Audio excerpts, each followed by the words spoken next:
Beginilah suasana majelis taklim di Pondok Pesantren Salaf Asli Al-Itqon, Desa Nyapekan Barat, Kecamatan Batang-Batang, Sumeneb, Jawa Timur, yang diasuh Kiai Abdul Ghafir Al-Khalid Fadli Zakaria Al-Lintani.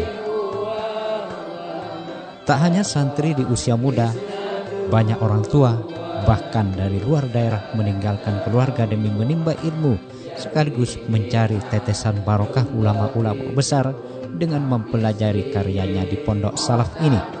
Namun di balik semangat santri untuk mengaji dan menimba ilmu, menyimpan kisah menginspirasi bahkan mengundang empati bagaimana sang pencerah Kiai Ghafir memulai dakwah dan syiarnya dalam mengenalkan syariat Islam. Kami ajak Anda untuk mengetahui lebih jauh perjalanannya di daerah Timur Daya, khususnya di Desa Nyapekan Barat.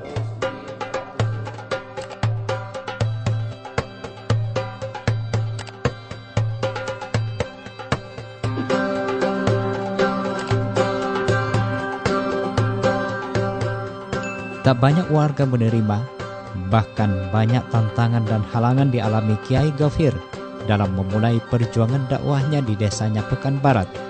Kepada kami, Kiai asal Lenteng ini bercerita.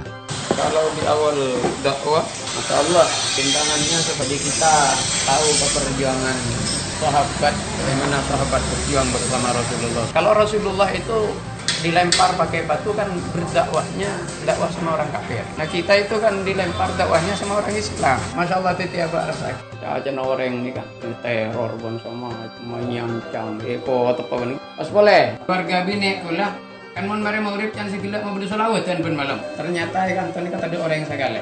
Dan nih kan hampir kulah ini rap pentai dia.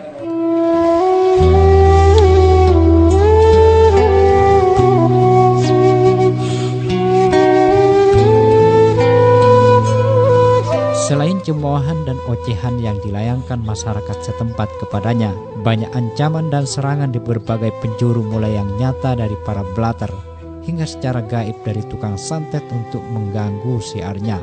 Namun ancaman tersebut tidak membuat tekadnya dalam berjuang surut. Setiap ada Muhammad berjuang, pasti ada Abu Jahal Abu Lahab yang merintangi. Tapi mon warasatul anbiya badang, maka warasatul Abu Jahal pada dari kanan kiri. Mesti kuboter. Wah, kula kan celai ka bola kada je kanton ya. Kula ki bede ampunten ni. 40 hari sebelum gula keluarga ampun namun saya nyaman hesib bon sama aja mulai nyaman lagi kapi. Oh lucu kanton ni kalau mbok rambito kang saya. Mangkana ada muni mau sebe atakabbur alal mutakabbir sedekah. Nyombongin reng sombong bisa teti sedekah mun bisa maambu ka sombong lagi.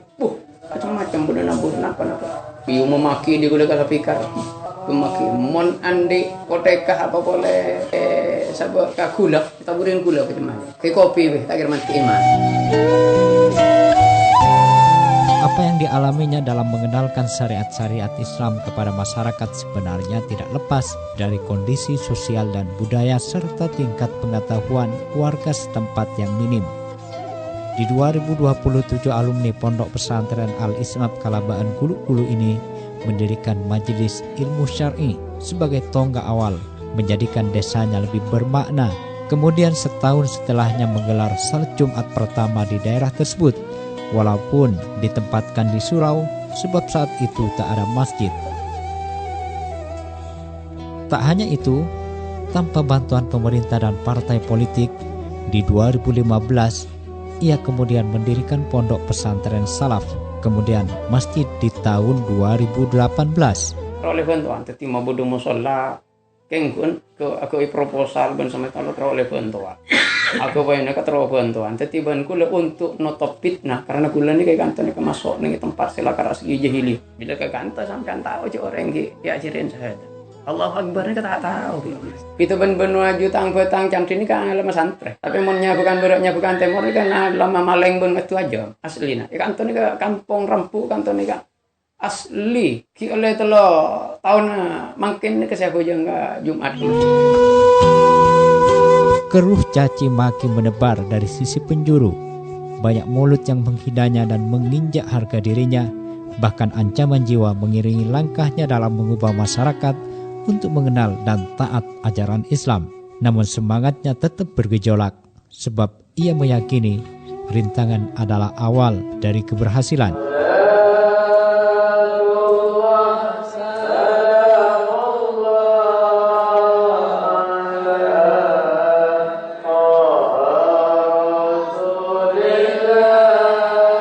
Kini banyak masyarakat yang dulu tidak senang dengan syiarnya menjadi santri dan jemaahnya di berbagai majelis taklim, pengajian dan sholawatan yang digagasnya. Bahkan tak sedikit pula yang menjadi santrinya karena kagum dengan wawasan dan pengetahuannya tentang agama melalui acara-acara radio yang diisinya. Pernah sering tanya jawab masalah hukum apa-apa. Kuning secara suara, kuning kau renggak. Kuning langsung, kuning terus ngaji kan tuh kan. Ya pertama kali ingin kuning secara langsung, kuning kenal secara langsung mas, ngaji ya motivasinya dulu. Kiai Haji Abdul Ghafir Khalid di mata saya, beliau itu sosok yang alim, kreatif dan produktif. Saya lihat dari banyaknya karangan-karangan kitab yang mudah dicerna. Yang kedua, beliau itu sosok yang unik karena beliau tetap konsekuen dengan apa yang menjadi keyakinan beliau, yakni beliau tetap konsen dengan ilmu keagamaan, bahkan sampai dari bentuk bukti nyata dari kekonsenan beliau membangun pesantren yang di situ brandnya pakai Pondok Pesantren Salaf Asli.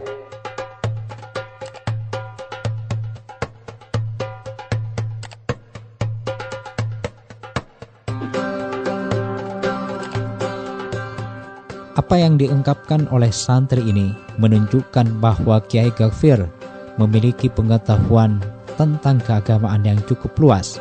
Ia tidak hanya dikenal tangguh dalam mengenal syariat Islam, bahkan ia juga dikenal sebagai sosok yang produktif.